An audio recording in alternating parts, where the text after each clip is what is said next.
신약성경 요한복음 21장 15절부터 19절까지의 말씀을 함께 읽겠습니다. 이것은 하나님의 말씀입니다. 그들이 조반 먹은 후에 예수께서 시몬 베드로에게 이르시되 요한의 아들 시몬아 내가 이 사람들보다 나를 더 사랑하느냐 하시니 이르되 주님 그러하나이다. 내가 주님을 사랑하는 줄 주님께서 아시나이다. 이르시되 내 어린 양을 먹이라 하시고 또 두 번째 이르시되 요한의 아들 시몬아 내가 나를 사랑하느냐 하시니 이르되 주님 그러하나이다. 내가 주님을 사랑하는 줄 주님께서 아시나이다. 이르시되 내 양을 치라 하시고 세 번째 이르시되 요한의 아들 시몬아 내가 나를 사랑하느냐 하시니 주께서 세 번째 내가 나를 사랑하느냐 하심으로 베드로가 근심하여 이르되 주님 모든 것을 아시오매 내가 주님을 사랑하는 줄을 주님께서 아시나이다. 예수께서 이르시되 내 양을 먹이라. 내가 진실로 진실로 내게 이르노니 내가 젊어서는 스스로 띠띠고 원하는 곳으로 다녔거니와 늙어서는 내 팔을 벌리리니 남이 내게 띠띠우고 원하지 아니하는 곳으로 데려가리라. 이 말씀을 하심은 베드로가 어떠한 죽음으로 하나님께 영광을 돌릴 것을 가리키심이로라. 이 말씀을 하시고 베드로에게 이르시되 나를 따르라 하시니. 아멘. 오늘은 숯불 냄새 속에서라는 제목으로 하나님의 말씀을 함께 나누겠습니다. 모더니즘 문학의 대표작으로 여겨지는 마르셀 프루스트라는 작가의 잃어버린 시간을 찾아서라는 아주 유명한 소설이 있습니다. 읽어보신 분들이 계신지 모르겠는데요. 이 작품은 어떻게 시작하냐면 주인공 마르셀이라고 하는 사람이 어느 겨울날에 홍차에 마들렌 과자, 그 마들렌 디저트 빵 있죠? 그걸 홍차에 적셔서 이렇게 먹습니다. 그러니까 주인공이 마르셀인데 작가가 마르셀 프루스트니까 사실은 자전적인 소설에 가깝죠. 실제로 이 마르셀 프루스트가 그 순간을 가지고 소설을 쓰기 시작했는데요. 아무튼 이 마르셀이 홍차에 마들렌 과자를 적셔서 한 입 물었는데 그 순간 그 마들렌 향기 속에서 무엇이 기억이 났냐면 어릴 적에 고향에서 숙모가 이렇게 그 어린 마르셀을 대접할 때 주던 그 마들렌 향기가 갑자기 기억이 나게 됩니다. 그래서 그때부터 이 어린 시절을 회상하면서 이 잃어버린 시간을 찾아서라는 소설이 이제 진행이 되게 됩니다. 어떤 공간이나 사람 혹은 어떤 사건이 일어났을 때 그 자리에 특징적으로 배어 있었던 냄새, 인상 깊었던 어떤 사건이 벌어질 때 나던 냄새 같은 것들은 시각이나 청각과는 다르게 실제로 장기 기억으로 저장된다고 합니다. 대신에 이제 시각이나 청각은 기억에서 끄집어내기가 쉬워요. 그래서 뭔가 그 기억을 되새길 때 항상 이제 시각적인 걸 떠올리곤 하죠.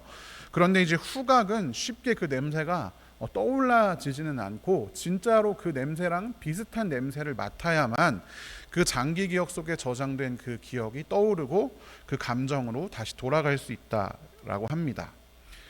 이렇게 과거에 맡았던 특정한 냄새의 자극을 받아서 그 일을 기억하거나 그때의 그 감정을 다시 되돌이키는 그런 현상을 이 소설 작가인 마르셀 프루스트의 이름을 따서 프루스트 현상, 혹은 그가 이제 먹었던 마들렌 과자의 이름을 따서 마들렌 효과라고 합니다.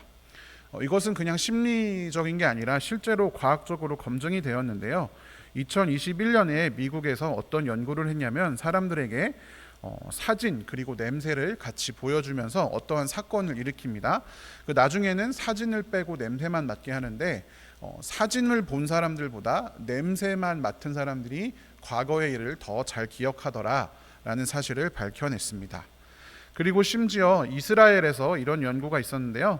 어떤 특정한 사물이나 상황이나 대상에 대해서 가장 첫 번째 그때 느낀 냄새가 뇌에 각인된다. 그리고 그 냄새와 똑같은 냄새를 나중에 다시 들려주면 그때의 그 느낌이나 감정이나 어떤 기억들이 가장 선명하게 되살아난다라는 것을 이스라엘에서 연구해서 밝혀냈습니다.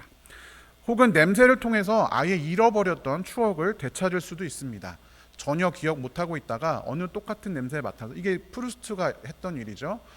잊어버렸는데 그 마들렌 향기를 맡고 과거의 숙모를 기억해냈던 그런 일들이 일어나는 것이죠.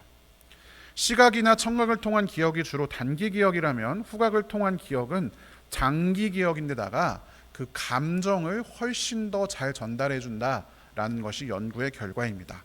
그래서 우리가 예전 저는 아니지만 어르신분들이 고향을 기억한다든지 아니면 돌아가신 부모님에 대해서 추억하고 기억할 때 고향 땅의 냄새 좀 맡아봤으면, 아니면 엄마나 아빠나 아니면 할머니 할아버지 그 몸에서 나던 그 특유의 냄새 있잖아요. 그 냄새가 그립다.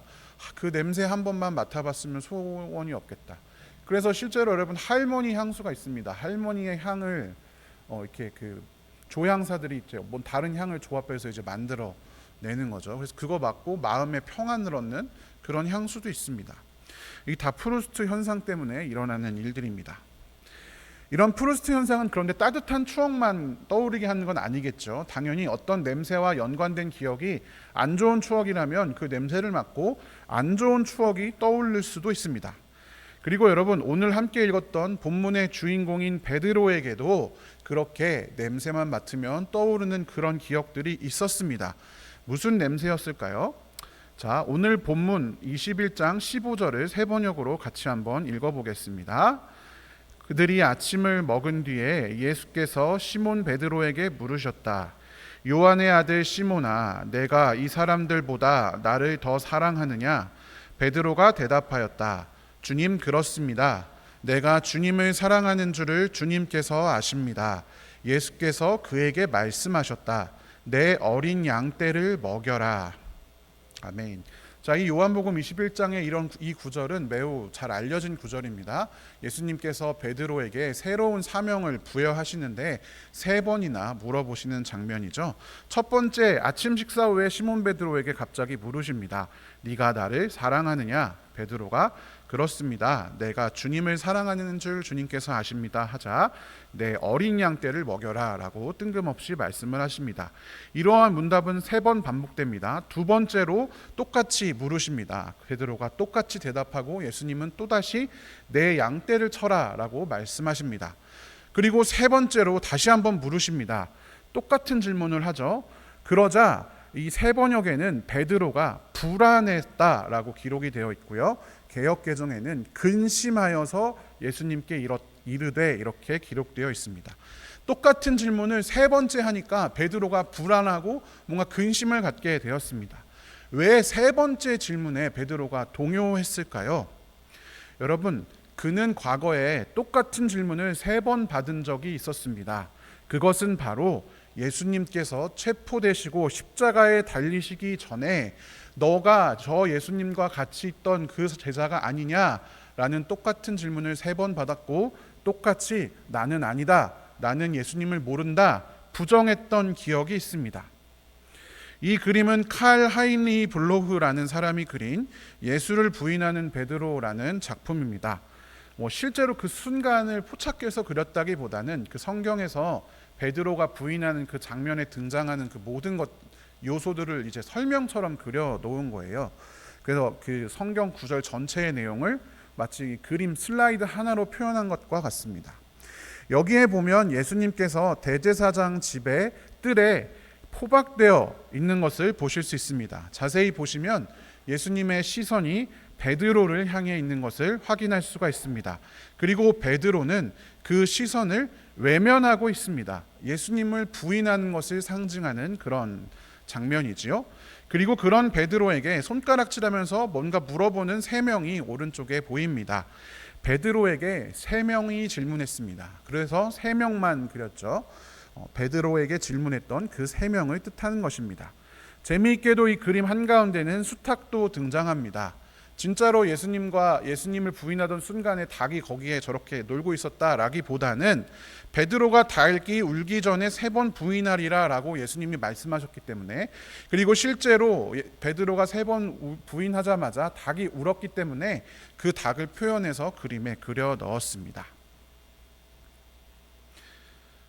베드로는 예수님을 세 번이나 부인했습니다. 그리고 같은 질문을 3번이나 받았죠. 그때마다 그는 다 한결같이 예수님을 부인했습니다. 그런데 예수님께서 베드로에게 같은 질문을 3번 하십니다. 어찌 보면 사람들이 그에게 했던 3가지 질문, 3번의 질문, 예수님과 같이 있던 사람이 너인데 예수님과 같이 있다는 건 무엇입니까? 예수님을 사랑하니까 같이 있겠죠. 그러니까 예수님을 사랑하는 사람이 넌데? 라는 질문과 정반대되는 질문을 하시는 것 같습니다. 네가 나를 사랑하느냐? 네가 나랑 같이 있겠느냐? 라고 물어보십니다. 그래서 똑같은 질문을 3번째 받았을 때에 베드로가 감정의 동요를 숨길 수가 없었습니다. 이것은 분명히 자신이 예수님을 부인하던 사건을 떠오르게 할 수밖에 없는 일이었기 때문입니다.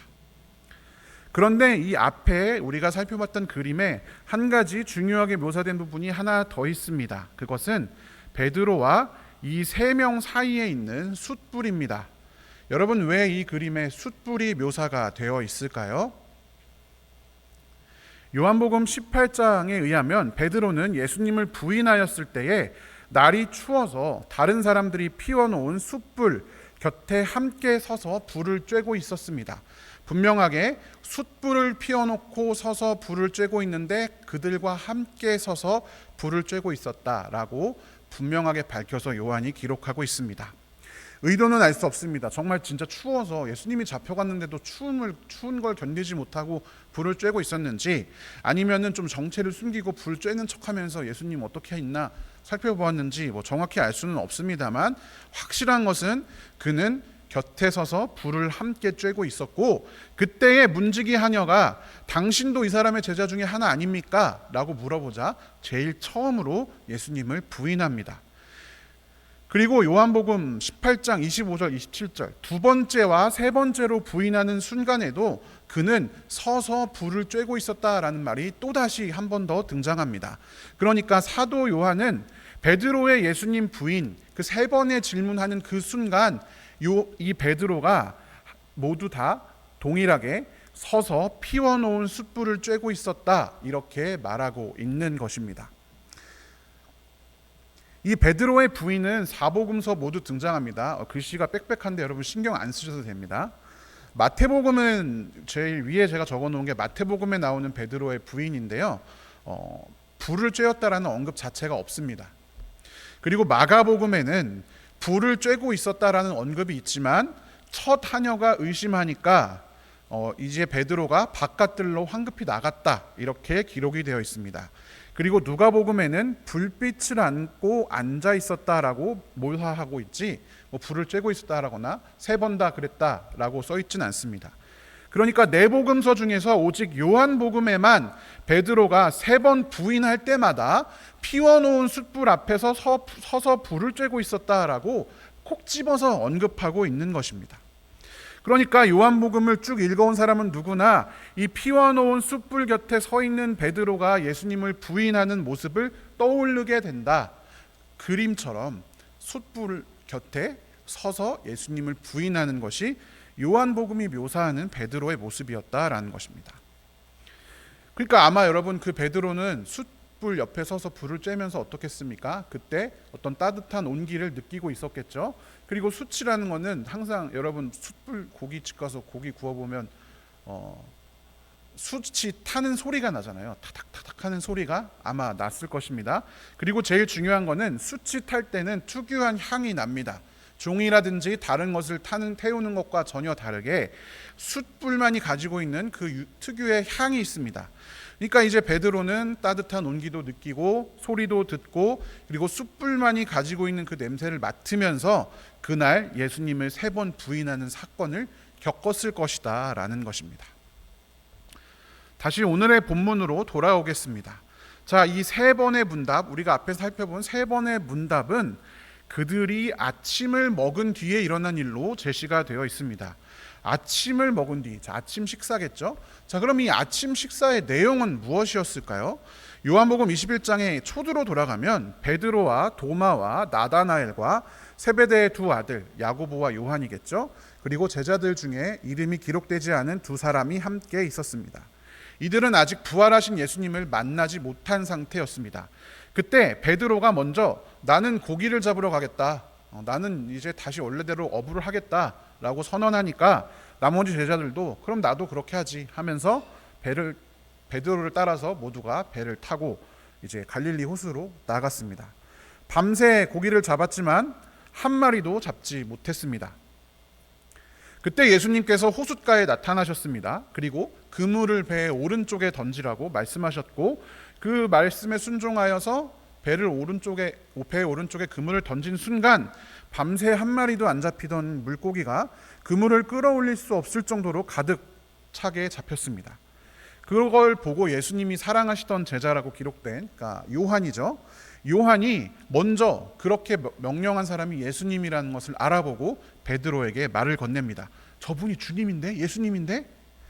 베드로는 그 자리에서 그 얘기를 듣자마자 이제 일하고 있으니까 옷을 벗고 있었는데 겉옷을 두르고 바다로 뛰어내렸습니다. 그래서 헤엄도 치고 막 얕은 바다를 걸어서 이제 예수님께로 다가갔습니다. 여러분, 당연히 베드로의 옷이 흠뻑 젖은 상태였겠죠. 그렇게 예수님과 조우하게 되었습니다. 그런데 그때 예수님은 무엇을 하고 계셨을까요? 요한복음 21장 9절 10절을 같이 한번 읽어보겠습니다. 그들이 땅에 올라와서 보니 숯불을 피워 놓았는데 그 위에 생선이 놓여 있고 빵도 있었다. 예수께서 제자들에게 말씀하셨다.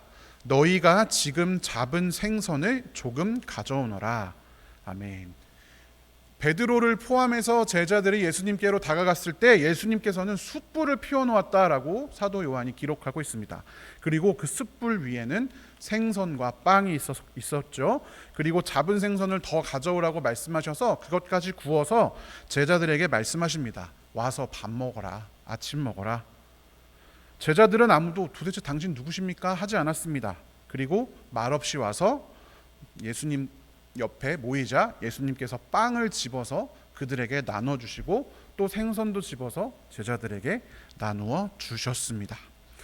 그리고 그 다음에 우리가 앞에 읽었던 이 세 번의 문답이 일어난 것입니다. 그러니까 숯불 곁에서 있었던 아침 식사 직후에 베드로의 세 번의 문답이 일어났던 것입니다. 여러분 어떻습니까? 숯불을 피워서 생선을 구워주시는 예수님과 그 곁에서 물에 흠뻑 젖은 옷을 두르고 덜덜 떨면서 불을 쬐고 있는 베드로, 그리고 역시 추위 때문에 덜덜 떨면서 피워놓은 숯불 옆에서 불을 쬐고 있는 베드로, 똑같은 소리가 나고 똑같은 온기가 느껴지고 똑같은 냄새가 나는 가운데 똑같이 예수님께서 세 번 질문하신 것입니다. 베드로의 입장에서 여러분 생각해 보십시오. 예수님을 부인했잖아요. 예수님이 너 나를 부인할 거라 얘기할 때 무슨 일이냐 막 항변했는데 예수님을 실제로 부인해 버렸잖아요. 그러고 나서 예수님을 처음 만났습니다. 베드로가 그 사실이 얼마나 부끄러웠겠습니까? 얼마나 숨기고 싶고 예수님을 만나면 그 얘기는 최대한 좀 늦게, 그리고 예수님이 베드로 내가 다 이해한다 그때 그랬지, 그렇게 하는 걸 아마 원했을 거예요. 아니면 그냥 모른 척 하기를 원했을 수도 있습니다. 그런데 처음 만난 그 순간에 그 모습 자체가 베드로가 예수님을 부인했던 그 순간과 너무도 유사하다는 거죠. 절대 기억하고 싶지 않았던 상황, 예수님을 만났어도 눈치 보면서 별로 할 말도 없고 좀 이렇게 뒤에서 눈치 보다가 예수님 기분 좋으면 예수님 그때 이렇게 할 것 같은 그런 베드로가 가장 외면하고 싶었던 그 상황이 베드로의 눈앞에 고스란히 재현되고 있는 것입니다. 숯불이 타들어가는 타닥타닥 소리, 숯불 냄새, 그때 예수님을 부인했던 때의 기억이, 감정이 가장 잘 떠오를 것 같습니다. 그날과 완전히 똑같은 일이 벌어지고 있었습니다. 그래서 그는 불안했을 것이라 추측이 됩니다. 마음에 근심이 생겼죠. 예수님께 아주 곤혹스러워하면서 이야기했을 것입니다.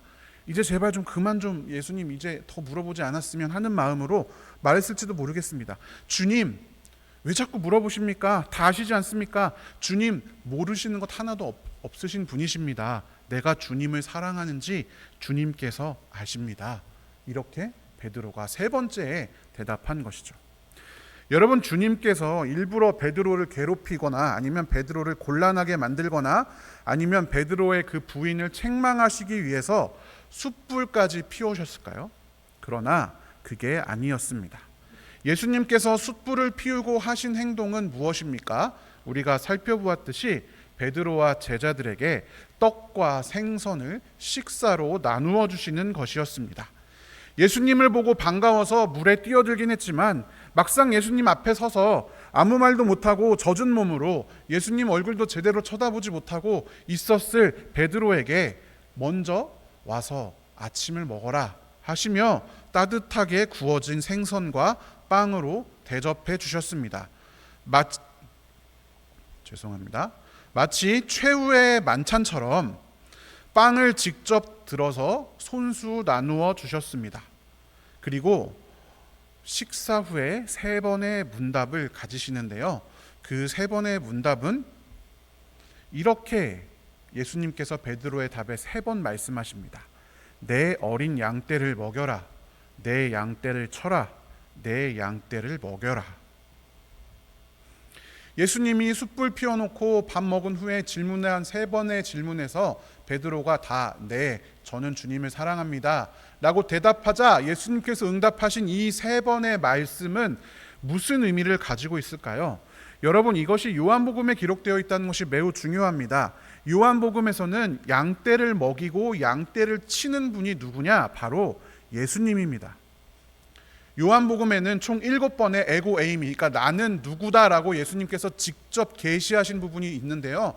요한복음에서 그 7번은 모두 다 매우 중요한 부분입니다. 그 중에 하나가 예수님께서 자신을 가리켜서 나는 선한 목자다라고 말씀하신 것입니다.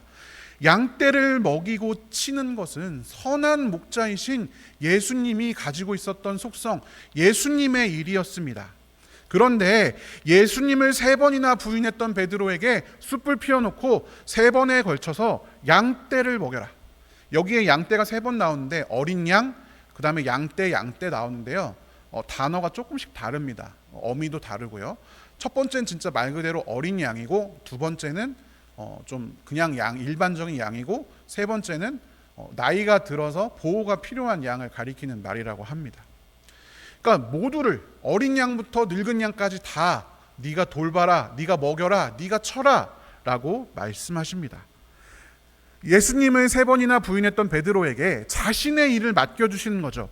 예수님이 이 땅에 계실 때 감당했던 목자의 일들을 베드로에게 이 3번의 문답을 통해 완전히 위임하고 계신 것입니다. 여러분, 이 숯불 앞에서의 대화를 통해서 베드로는 예수님을 누구보다 앞장서서 따라다녔지만 예수님을 결국엔 3번 부인한 어리석고 무지몽매한 제자에서 목자로서의 정체성을 누구보다 가장 먼저 위임받은 예수님의 수제자, 첫 제자로 바뀌어진 것입니다. 게다가 그는 21장 18절과 19절에 의하면 마치 예수님처럼 살다가 죽을 것임을 암시받았습니다. 젊어서는 스스로 네 맘대로 가고 싶은 곳 다니겠지만 늙어서는 이제 남들이 네 팔을 벌릴 것이다. 팔을 벌릴 것이다 라는 것은 십자가에 못 박힐 것을 암시하는 말입니다. 그리고 너를 묶어서 네가 바라지 않는 곳으로 끌고 갈 것이다. 예수님이 십자가를 지고 골고다 언덕에 끌려갔던 것처럼 베드로도 자기가 원하지 않는 곳으로 끌고 갈 것이다 라고 하는 베드로의 앞날에 대한 암시를 말씀하신 것입니다. 그래서 실제로 베드로는 십자가에 거꾸로 매달려 죽은 것으로 전승에 의하면 알려져 있지요. 나는 예수님처럼 똑바로 십자가에 매달려 죽을 수 없다. 나는 부끄러운 사람이다 라고 해서 일부러 거꾸로 스스로 매달아 달라고 요청했다라는 전승이 있습니다. 어쨌든 새로운 사명을 주시고 또 그의 죽음과 이후의 삶이 예수님과 닮을 것임을 암시하신 후에 마지막으로 이렇게 말씀하십니다. 마치 처음 베드로를 만나서 그를 불렀던 그때처럼 아무 일도 없었던 것처럼 나를 따르라 라고 다시 한번 말씀하셨습니다. 예수님께서는 베드로를 책망하시기 위해서 일부러 그 순간을 재현하신 것이 아닙니다. 오히려 그 반대입니다. 베드로에게 있어서 가장 피하고 싶은 순간, 가장 부끄러운 죄악의 순간, 예수님을 부인하고 부정하던 그 순간, 어쩌면 살아가다가 숯불 옆에 설 때마다 그 옆에 서서 온기를 느끼고 소리를 듣고 숯불의 냄새를 맡을 때마다 베드로 자신도 주변 사람들도 그때 베드로가 예수님을 부인했지 떠올릴 수밖에 없을 그 어두운 순간을 예수님께서는 떡과 생선을 마지막으로 나누어 주시고 그 식사를 함께 먹는 따뜻한 순간으로 실패자로서 그저 말석에서 눈치 보며 따라다녀야 하는 배반자 전력의 천덕꾸러기가 아니라 양을 먹이는 본인의 사명을 대신 감당케 하는 수제자로서의 삶을 살아가게 하는 그 출발의 순간으로, 그리고 그 삶과 죽음까지 예수님과 닮을 것을 예언하시는 그 놀라운 순간으로 바꾸셨습니다.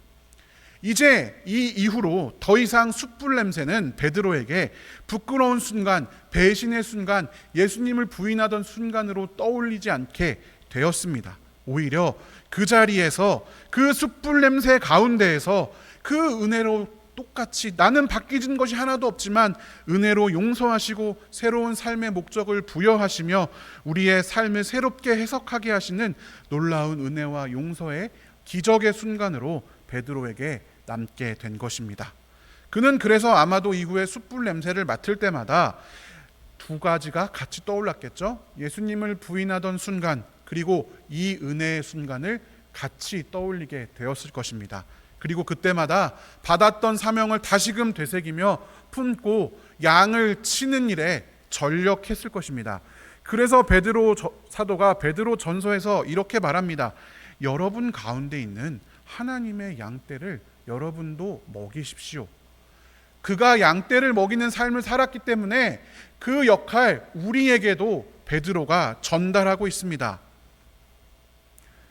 예수님께서 자신에게 부탁하신 그 말, 그 첫 번째 그 말을 그대로 이어서 자신의 제자들, 동료들, 그리고 이후에 신앙생활하는 우리에게까지 권면하는 사람이 될 수가 있었던 것입니다. 그리고 목자의 장이라는 목자의 장이신 예수님이라는 베드로만이 가지고 있는 놀라운 예수에 대한 이해를 베드로가 가질 수 있게 된 것입니다. 사랑하는 성도 여러분, 우리에게도 외면하고 싶은 연약함들이 있습니다. 죄의 기억들이 있습니다. 죄로 인해 고통받았던 순간, 죄 가운데 관영하며 지냈던 순간들이 있을 수도 있고요. 그리고 그냥 내가 지금 가지고 있는 자꾸만 넘어지는 나의 약점이 그것일 수도 있습니다. 그러나 우리 주님께서는 그것을 그대로 내버려 두지 않으십니다. 바로 그 순간, 그 숯불 냄새 속 바로 그 죄의 현장에서부터 우리에게 은혜를 베풀어 주십니다.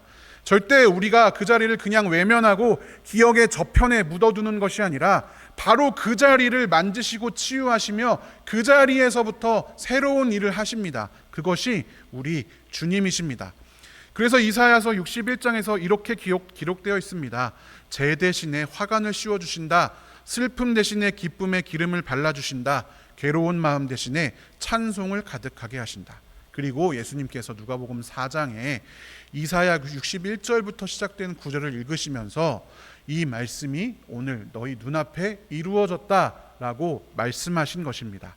우리의 남루한 모습, 우리의 연약한 모습, 예수님을 부인하고 외면하는 우리의 모습, 그리고 우리가 하나님을 저버리던 그 순간의 모습들, 그 자리에서부터 우리를 정죄하지 않으시고 그 자리에서부터 우리를 살리시고 우리에게 새로운 사명을 맡기십니다. 그런데 여러분, 사단은 정반대의 일을 합니다. 바로 그 자리에서 우리를 속이려 듭니다. 우리를 정죄합니다. 예수님의 제자라는 네가 그래서는 되겠냐? 너는 아직 멀었다. 사명 같은 거, 양을 치는 거 생각도 하지 말아라. 빛과 소금으로 사는 거 네 수준에는 택도 없다. 너는 아직 더 무언가가 필요하다라고 속삭입니다. 사도 바울은 로마서 8장에서 이렇게 말하고 있습니다. 그러므로 그리스도 예수 안에 있는 사람들은 정죄를 받지 않습니다. 그것은 그리스도 예수 안에서 생명을 누리게 하는 성령의 법이 당신을 죄와 죽음의 법에서 해방하여 주었기 때문입니다. 아멘. 우리는, 그리고 베드로는 바로 이 구절 이대로 체험했습니다. 가장 극적으로 가장 분명하게 체험한 사람이 베드로입니다. 정죄받지 않습니다. 죄를 지은 그 자리에서부터 주님의 은혜가 시작됩니다. 사랑하는 성도 여러분, 다시 한번 베드로 사도의 말을 기억해 보십시오. 우리에게도 하나님의 양떼를 먹이라 말하는 베드로, 그리고 우리의 목자장이 되시는 예수님, 우리도 베드로처럼 죄의 자리에서 용서받고 내 양을 먹이라 새로운 삶의 목적을 부여받은 예수님의 자녀, 형제, 제자, 친구들입니다. 과거에도 그랬을 수 있고, 혹은 오늘 아니면 내일 또는 모레 부끄러운 죄의 모습에 빠지고 예수님을 부인하며 예수님과 상관없이 선택하는 순간이 우리에게 찾아올지도 모르겠습니다. 그러나 그때마다 베드로의 코에 느껴지는 숯불 냄새 속에서 은혜를 시작하셨던 예수님께서 우리에게 동일한 은혜를 베풀어 주십니다. 그 죄 가운데 머물러서 정죄하지 않으시고 우리의 연약함을 동정하시고 양식을 먹여 새 힘을 주시고, 그것 때문에 좌절하고 절망하여서 패배자처럼 있지 않고 스스로 자책하면서 시간 낭비하지 말고 네 양을 먹이라, 나를 따르라, 내가 너에게 준 일들을 하라 말씀하십니다. 여러분, 그 말씀에 순종하는 우리가 되기를 원합니다. 그 은혜에 거하는 우리가 되기를 원합니다. 우리의 연약한 죄의 모습, 그 자리에서부터 새로운 은혜를 시작하시는 하나님의 은혜를 기억하시기 바랍니다. 그리고 혹시나 내가 죄의 모습 가운데 있었다, 그 순간 바로 나를 따르라 말씀하시는 예수님의 목소리에 귀를 기울이시고 순종하십시오. 사단의 정죄하는 목소리에 귀를 기울이지 마시고 그 용서하시고 은혜 베푸시고 새로운 삶을 부여하시는 예수님의 따뜻한 온기를 기억하십시오. 우리가 그런 매일의 삶을 살아갈 수 있을 줄로 믿습니다. 이 시간 함께 기도하겠습니다. 사랑의 하나님, 감사합니다.